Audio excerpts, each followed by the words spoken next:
Right, welcome to the show. My name is Rajiv K. Bajaj and you watching me on DRV News. The show is called Inside with RKB, यानी RKB का ज्ञान, यानी बाबा RKB का ज्ञान।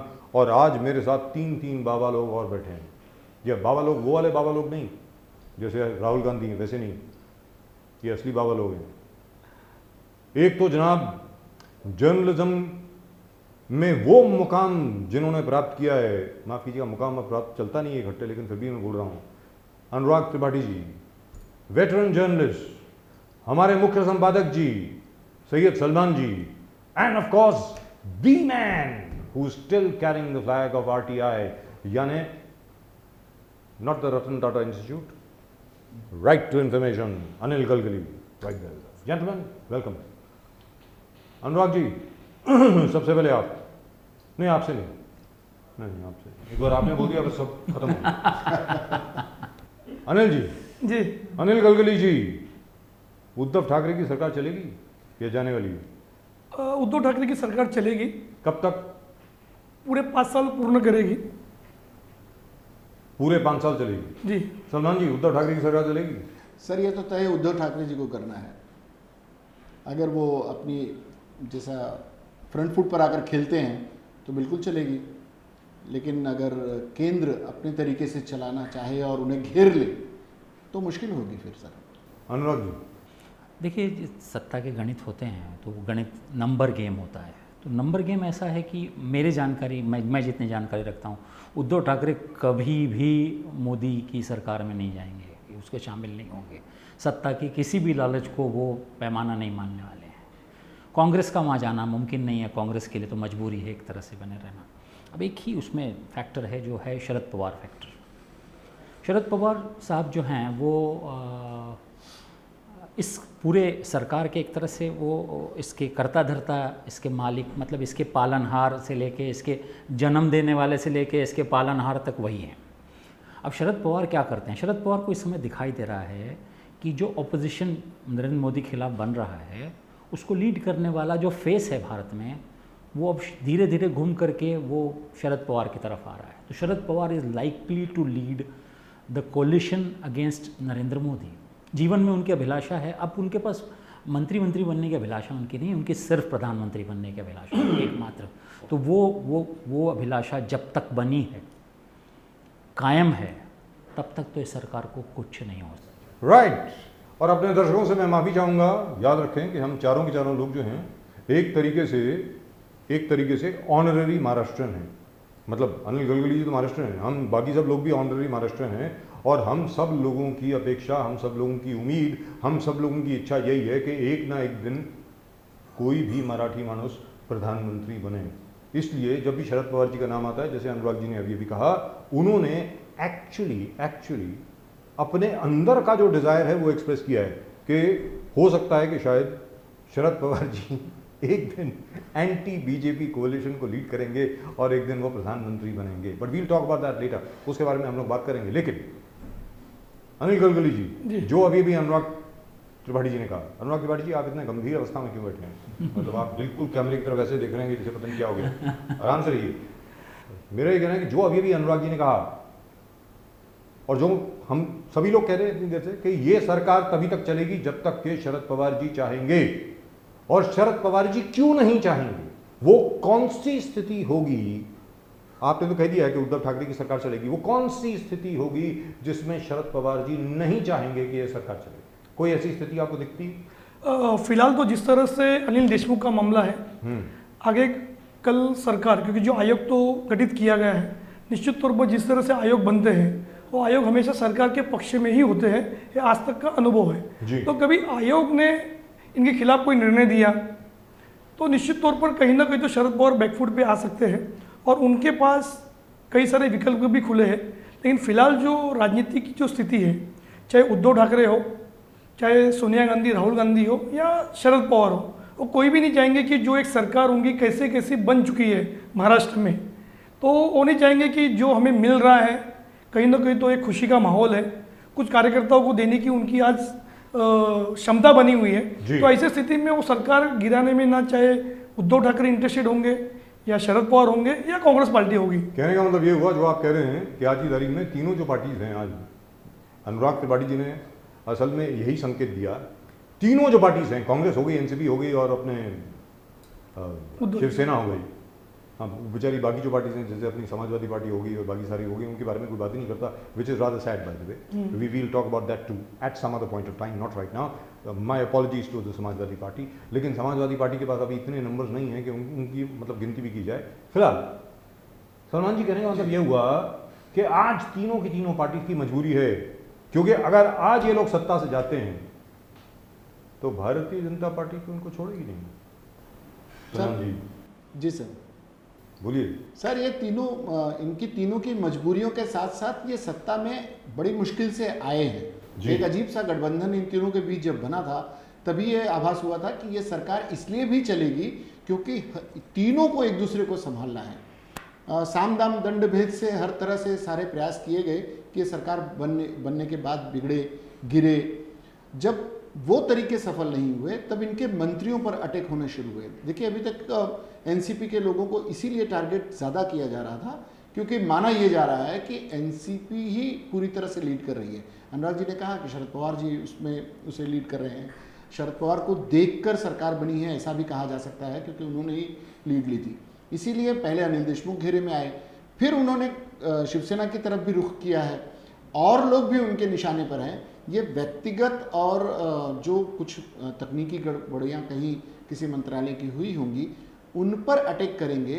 और इनका इतिहास रहा है कि ये कांग्रेस के लोग रहे हैं, नैतिकता इत्यादि के प्रभाव में आकर जब इस्तीफे देंगे और इस्तीफे मांगे जाएंगे और अगर इस्तीफे देंगे तो फिर ये होगा कि भाई नैतिक रूप से सरकार अपना पतन हो रहा है नैतिक। कहने का मतलब ये हुआ अनुराग जी, और फिर घेर लेंगे। फिर अनुराग जी जो सलमान जी कह रहे हैं, कहने का मतलब ये हुआ कि इस वक्त सरकार को बिल्कुल ढीठ बनना चाहिए, अपनी जमीन पर कायम रहना चाहिए, भले ही जितनी मर्जी बार उनका इस्तीफा मांगा जाए, इस्तीफा मत देना भाई।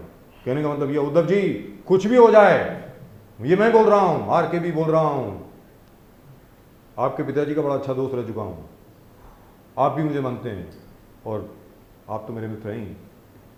उद्धव जी कुछ भी हो जाए, जिस दिन आपने इस्तीफा दे दिया मतलब उस दिन भारतीय जनता पार्टी की जीत है। अनुराग जी तो क्या शरद पवार जी ये इंश्योर करेंगे कि कोई इस्तीफा ना दे? देखिए मंत्री तो आते हैं, मंत्री जाते हैं, बस मुख्यमंत्री नहीं जाना चाहिए। बोलिए। नहीं सही है कि मेरे ख्याल से वो जो ऑप्शन है ना, दो ही ऑप्शन इस सरकार के, या तो इलेक्शन कराए जाएं, इलेक्शन कोई नहीं चाहेगा जी इतनी जल्दी, है ना। अभी वो मुश्किल 1 साल बीता है, 4 साल पहले कोई वोट मांगने कोई एमएलए जाना नहीं चाहता जी। तो वो तो होगा नहीं। तो अब जब तक वाइबल ऑल्टरनेटिव नहीं तैयार होता तब तक की सरकार गिरती नहीं। Now, I'd like to stop you there. One second. The question I wanted to ask him, but I forgot to ask him, my fault, is पहले सुशांत सिंह राजपूत का मुद्दा लेकर के अटैक किया गया उद्धव ठाकरे की सरकार पे, ना जाने किसको बेबी पेंगुइन बुलाया गया, ना जाने कितनी उल्टी सीधी चीज़ें कहीं कहीं, जितने भी हमारे टेलीविज़न के जितने भी दिग्गज हैं इस तरीके से हमला बोल रहे थे, इस तरीके से अटैक कर रहे थे उद्धव ठाकरे की सरकार को कि ना जाने ये महाराष्ट्र की सरकार नहीं है, पाकिस्तान की सरकार है। अब ये मुद्दा मिल गया है अनुराग जी, अब ये मुद्दा भी खत्म हो जाएगा, अब ये कौन सा मुद्दा लेकर के आएंगे?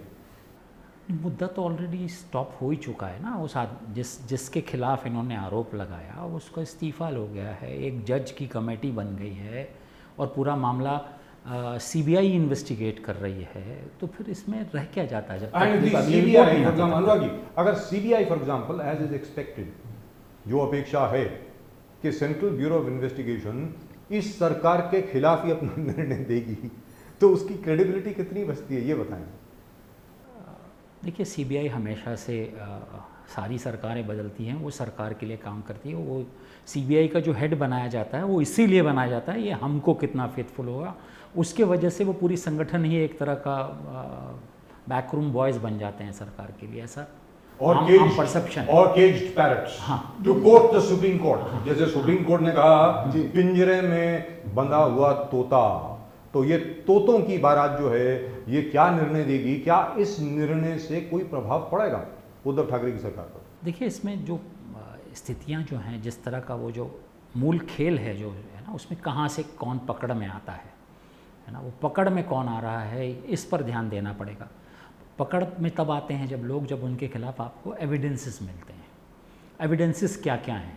राइट। इस पर्टिकुलर मामले में जो भ्रष्टाचार के आरोप लगे हैं वो ईयर से हैं, आप समझ रहे हैं, वो सुनी सुनाई बातें हैं, किसी के पीए ने सुना है, किसी ने कहा है, और एक जो ऑलरेडी आरोपित है मर्डर का जिस पे आरोप है वो अधिकारी ये कह रहा है, जिस पर लिटरली स्थिति ऐसी है कि परमवीर सिंह जो ऑलरेडी फंस चुके हैं, जिनको निकाला जा चुका है, निकलने के बाद वो बोलते हैं, दूसरा आदमी है वो जेल में है, वहाँ से आरोप लगा रहा है। ये क्रेडिबिलिटी की भी बात है। और उसमें एक जब आप कोर्ट और कचहरी की बात करते हैं, जब आप केसेस पुटअप करते हैं, तो वो ठहरने भी तो चाहिए वहाँ पे। बदनाम करने के लिए अलग बात है, लेकिन कानूनी तौर पर, मैं कानून का स्टूडेंट रहा हूँ, तो इसमें कानूनी तौर पर अब तक कोई एविडेंस आए नहीं है मामले कुल मिला। अनिल गलगली जी, परमवीर सिंह जी से ये पूछा गया क्या आपके सामने ये बातचीत हुई? उनका नहीं हुई। क्या आपको किसी ने कहा पर्सनली, व्यक्तिगत तौर पे कि आप 100 करोड़ रुपए महीने लाएं? नहीं। क्या आपको कहा गया कि भाई इस फला ऑफिसर को ऑर्डर दीजिए कि वो 100 करोड़ लाए? नहीं। मुझे किसी और ने कहा कि उसको कहा, जिसको कहा गया, और उसको किसी और ने कहा। अनिल गलगली जी, अलिफ लैला की कहानी है सर। ये तो कुछ मतलब देखिए, मेरा तो मतलब क्या कहते हैं उसको, क्या है वो किनका क्या नाम है, एकता कपूर का सीरियल जो होता है, जी, ऐसा जी। कुछ है। पता नहीं, तो सीरियस जी, लेकिन मतलब आप समझ गए ना मैं क्या बोल रहा हूँ? मेरा मानना है सर कि जिस हिसाब से आप जो बात बता रहे हैं, परमवीर सिंह मुंबई के कमिश्नर है जी वो कोई तुरंत किसी ने उनकी नियुक्ति नहीं की है, एक प्रोसेस होती है सरकार की जी। और खुद इस सरकार ने, मतलब उद्धव ठाकरे सरकार ने, अनिल देशमुख ने उनको नियुक्त किया है। दूसरी बात, सचिन वजह का आपने नाम लिया, ये भाई साहब 12 साल से अपने घर पर बैठे हुए थे, शिवसैनिक बने हुए थे जी, उन्हें इसी सरकार ने पद पर लाया है और तो, शिवसेना के स्पोक्सपर्सन भी थे। हाँ, प्रवक्ता भी थे। जी। तो जो व्यक्ति को उस सरकार ने बड़े ओहदे पर लाया है जी, वो आदमी गलत नहीं बोल सकता, क्योंकि कोर्ट ने भी यही बातें कही कि परमवीर सिंह की नियुक्ति आपने की है। आपका राइट हैंड था। हाँ, राइट हैंड था, आपने नियुक्त की है, तो आप अगर उसने कोई बात बोली है तो आपको सुननी चाहिए। और सबसे बड़ी बात है कि परमवीर सिंह ने एविडेंस को इकट्ठा करने का काम शुरू कर दिया। जैसे उन्होंने व्हाट्सएप के जो चैटिंग्स, और आज भी सुप्रीम कोर्ट हो या हाई कोर्ट हो, कुछ उन्होंने जो प्रूफ किया, सचिन वजह ने भी इस बातों को माना है कि मुझे कहा गया था और मैंने परमवीर सिंह को रिपोर्टिंग की थी। कहीं ना कहीं तो ये चीज़ें टेक्निकल ग्राउंड्स है आने वाले दिनों में, क्योंकि सबसे बड़ी बात है सरकार की बड़ी गलती है कि अनिल देशमुख को एफआईआर करने का ऑर्डर आज तक सीबीआई ने नहीं दिया, ना कोर्ट ने दिया। अनिल देशमुख खुद गए, ये खुद उसके जाल में फंस गए। जब धुआं निकलता है तो निश्चित तौर पर आग लगती है। कहने का मतलब ये हुआ कि अनिल देशमुख जी को कोर्ट नहीं जाना चाहिए। निश्चित तौर पर, क्योंकि सीबीआई को सिर्फ इंक्वायरी करने का ऑर्डर दिया था, कोई एफआईआर करने का ऑर्डर कोर्ट ने आज तक नहीं दिया है। और परमवीर सिंह जी जो इसी सरकार में काम कर रहे हैं, जो कि आज भी दिलीप वलसे पाटिल जी जो गृह मंत्री है उनको रिपोर्ट कर रहे हैं, उनके खिलाफ अभी तक कोई एक्शन नहीं हुआ। और वो जो एक मिस शुक्ला हुआ करती थी, जो अभी शायद आंध्र प्रदेश में है जहां तक मेरा ख्याल है, या तेलंगाना में, मतलब दोनों में से एक स्टेट में है जी, उनके खिलाफ भी कोई एक्शन नहीं लिया गया। क्योंकि अगर सरकार ने अगर एक्शन लेती तो कहीं ना कहीं तो सरकार का पक्ष मजबूत होता जी। सरकार ने एक्शन नहीं लिया क्योंकि वो लोग सही थे, ये माना जा सकता है। सुप्रीम कोर्ट ने भी इसी बातों को गौर किया है। सरकार में जो टेक्निकल ग्राउंड पर उनके जो लीगल एक्सपर्ट्स हैं, जो उनके सो कॉल्ड सलाहकार हैं, उन्हें ताबड़तोड़ बर्खास्त करना चाहिए। क्योंकि सरकार को सही मायने में जिस हिसाब से जो विधि और न्याय विभाग जो स्वयं मुख्यमंत्री जी के पास है, लॉ डिपार्टमेंट क्या कर रहा है इस इतने बड़े मामले में? आज भी वो लोग पदों पर आसीन हैं। Absolutely important. सलमान जी, जी। किसी और स्टेट में अगर कोई ऐसा हो जाता, अगर मान लीजिए उत्तर प्रदेश में, जी सर, मैं उत्तर प्रदेश की एग्जांपल देता हूँ, बर्खास्त करते हैं। Very strong chief minister mister Yogi Adityanath, अगर आज की तारीख में director general of police Uttar Pradesh के योगी आदित्यनाथ के खिलाफ मान लीजिए इस किस्म का अगर आरोप लगा दें, तो योगी आदित्यनाथ क्या करेंगे? क्या उनको अपने पद पर रहने देंगे? बताएं सलमान जी। सर वहाँ चूंकि योगी आदित्यनाथ को केंद्र का पूरा समर्थन है, महाराष्ट्र सरकार के साथ ठीक उलट है। यहाँ पर सरकार गिराने की तमाम साजिशें हो रही हैं। तो आप उम्मीद कर सकते हैं क्या कि But Salman ji, wait a minute. इसका मतलब ये नहीं है that you should be so frightened like a rabbit caught in headlights. जैसे कोई खरगोश होता है ना सड़क की, मतलब गाड़ियों की हेडलाइट के अंदर, वो बेचारा, उसको मालूम नहीं पड़ता कि इधर जाए या उधर जाए। कुछ बोलना चाह रहे थे आप जी? देखिए, मुख्यमंत्री देवेंद्र फडणवीस थे जी, एक राजगोपाल देवरा नाम के सरकार के अधिकारी ने उस सरकार के खिलाफ आर्टिकल लिखा जी, उस पर उन्होंने कार्रवाई की। जी। कार्रवाई करने के लिए आपको नरेंद्र मोदी की अनुमति की आवश्यकता नहीं है, किसी की अनुमति आपके की पास आवश्यकता नहीं अधिकार है। है। यानी कहीं ना कहीं तो मुख्यमंत्री को, गृह मंत्री को अपने अधिकार की क्षमता पता नहीं है, या उन्हें बताने वाला कोई नहीं है। कहीं ना कहीं तो ये सरकार की सबसे बड़ी कमजोरी है, उन्हें पता नहीं कि मेरे पास क्या अधिकार है। और आईपीएस अधिकारी हो, मतलब ये डरते हैं, निश्चित तौर पर डरते हैं, क्योंकि उन्होंने गलतियां की होगी, राइट? उन्होंने पैसे मांगे होंगे, उसके लिए लोग डर रहे हैं। सलमान जी, सर अंदर का छुपा हुआ संगी बाहर आया अनिल गलगली जी का। अरे संगीत की बात नहीं, स्वागत है आपका, स्वागत नहीं, है। आप गलत बात नहीं, सलमान जी, आप बताइए। संगीत की बात नहीं है, आप गलतियां कर रहे हो, आपने गलतियां की और आप आपकी बात समझ में आ गई अनिल गलगली जी? अरे कोई बात नहीं, मैंने एग्जाम्पल दिया आपको राजकुमार देवरा का। मैं भी आरएसएस में था। आराम से रहिए। सॉरी, हम लोग किसी एसएसएस पे नहीं है, सर हम आम लोग तीन दलों की मिलीजुली सरकार है। आप तीनों को एक दूसरे को संभालना है। ऊपर से केंद्र से ये प्रकरण किसी भी तरह से सरकार गिराने की तमाम कोशिशें होती रही हैं। ऐसे में जो मंत्री हैं वो अलग अलग दल के अपने अपने तरीके से कार्य कर रहे हैं। कहीं किसी से थोड़ी सी भी चूक होती है तो सरकार ये सोचती है कि शायद मेरे दल का नहीं है, थोड़ा सा पीछे हट रहे हैं, दूसरे लोग एक दूसरे को उतनी ये मिलीजुली सरकार हुई है सर।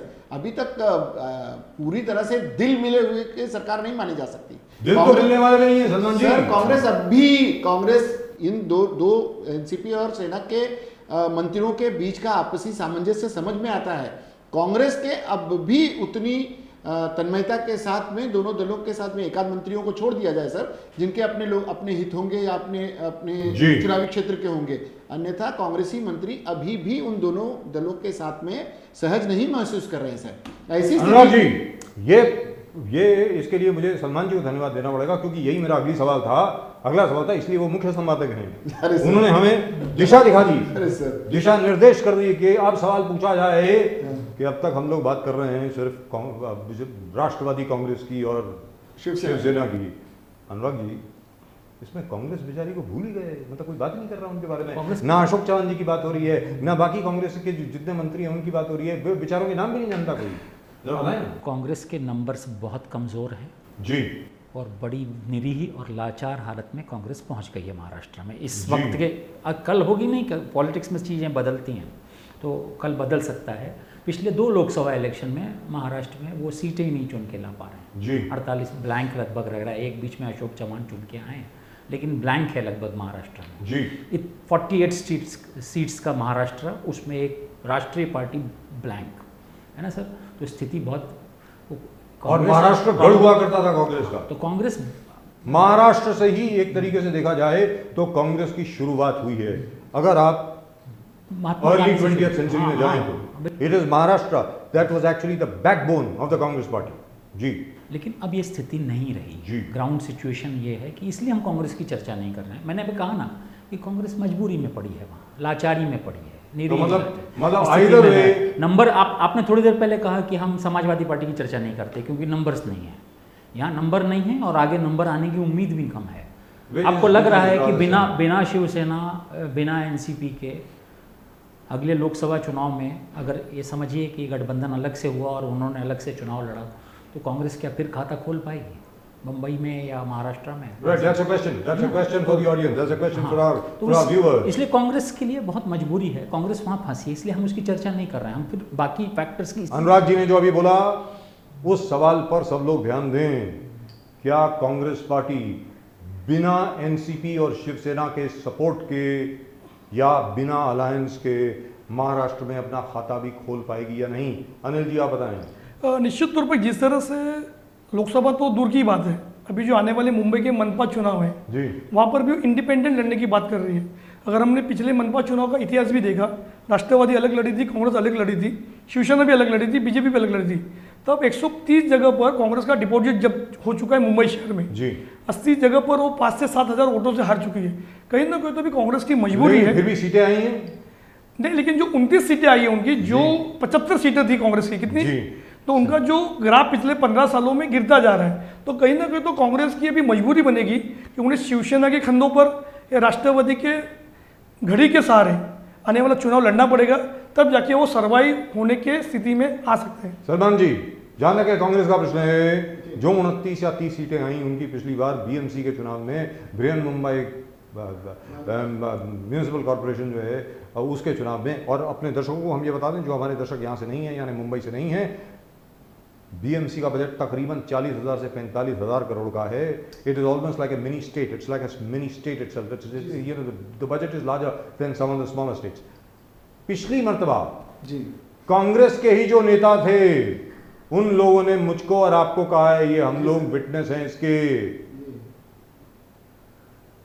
कि 10 के ऊपर अगर आ गई तो बहुत बड़ी बात होगी, कांग्रेस की 10 सीटों के ऊपर। सर कांग्रेस लेकिन आज की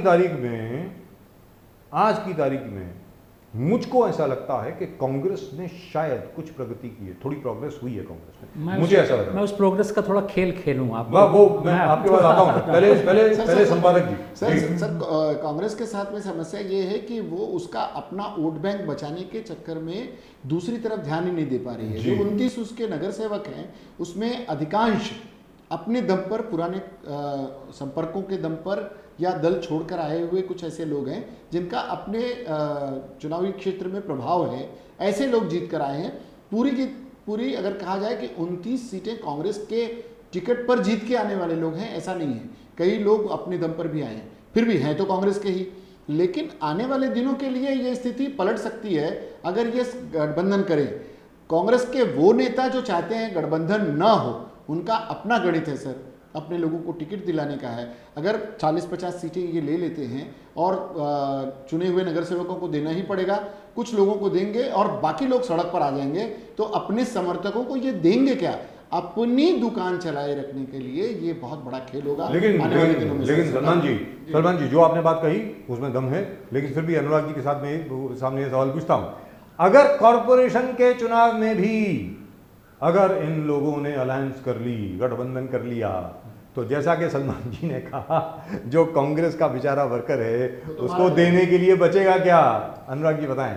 देखिए, we really have come to the end of the show. जी बताएं। देखिए, प्रकाश अंबेडकर की पार्टी जी सारे पार्टियों सबको टिकट दे दे और लड़वा ले जी, तो या 2-4 चुन के आया, वो कौन सा पसंद करेंगे? वो कांग्रेस के सामने ऑप्शन है, या तो वो 221 सीटों पर लड़वा करके, है ना, सब में हरवा ले अपने कैंडिडेट, जी, है ना। आज की स्थिति, ज़मीनी स्थिति ये है कि शिवसेना नाम का जो बहुत ही मजबूत संगठन है, जिसके 1 लाख पदाधिकारी हैं मुंबई में, एक शहर में उसके 1 लाख पदाधिकारी हैं, मेरे ख्याल से ऐसा घटना आपको बहुत कम मिलेगी पूरी दुनिया में नहीं। इतना मजबूत संगठन है। और वो बेस वर्कर जो उनके हैं, जिस तरह के कमिटेड वर्कर हैं, वो जो संगठन है उसका जहाँ जहाँ लाभ मिलेगा, शिवसेना जो सीट दे देगी कांग्रेस को, वहाँ कांग्रेस का फ़ायदा हो जाएगा। तो कांग्रेस की सीट अगर शिवसेना के साथ लड़ती है, उसको सीट भले कम मिलेंगी लेकिन उसके नंबर्स बढ़ जाएंगे, क्योंकि बीजेपी के लिए गुजराती भाषी इलाकों को छोड़ करके, है ना, या शुद्ध आज जो ट्रेडर्स नाराज़ हैं, ट्रेडिंग इलाके में जहाँ मजबूत हैं, जहाँ लोग, उनको छोड़ करके बीजेपी का कोई बहुत बड़ा बेस, अगर ये तीनों पार्टियां साथ मिलकर लड़ती हैं तो बीजेपी आज जो 70-72 है वो 20-25 पे सिमट जाएगी, यानी जो उसकी एक्चुअल पोजीशन है वहीं पर आ जाएगी। Right, that's it, that's all we have got as our cameraman Patel साहब हैज टोल्ड मी। अब मामला खत्म है, इससे ज़्यादा और मत बोलिए, ये खा गया है मुझको। इसके बावजूद कि मुख्य संपादक जी हमारे साथ बैठे हैं, इसलिए इसके बावजूद ये कहा जा रहा है कि भाई उठिए। फाइनली उद्धव ठाकरे की सरकार नहीं जाने वाली, इसलिए नहीं जाने वाली, सबकी मजबूरी है, यानी कांग्रेस की, एनसीपी की और शिवसेना की मजबूरी है कि आपको इकट्ठे ही रहना है, भले आप एक दूसरे को जो मर्जी, जितना मर्जी एक दूसरे को ब्लेम करते रहें, लांछन लगाते रहें। और नंबर 2, असली स्ट्रेंथ, असली ताकत अब आपकी सामने आएगी जब बीएमसी के इलेक्शन होंगे, यानी मुंबई महानगर कॉरपोरेशन के जब इलेक्शन होंगे, तब आपकी असली स्ट्रेंथ सामने आएगी। और जहां तक कि कोर्ट का मामला है, सीबीआई का मामला है, एनआईए का मामला है, वो तो इसी प्रकार चलता रहेगा। माफ़ कीजिएगा, हम लोग कोविड के बारे में, लॉकडाउन के बारे में बात नहीं कर पाए, but we will talk about that next Saturday when hopefully all the 3 gentlemen over here, all the 3 distinguished and esteemed gentlemen over here will join me again on this show, which is Insight with RKB, next Saturday. फिलहाल RKB के ज्ञान में, बाबा RKB के ज्ञान में सिर्फ इतना ही। आज आपने मेरा ज्ञान नहीं सुना, आज आपने 3 दिग्गजों का ज्ञान सुना। फिलहाल के लिए नमस्कार, जय भवानी।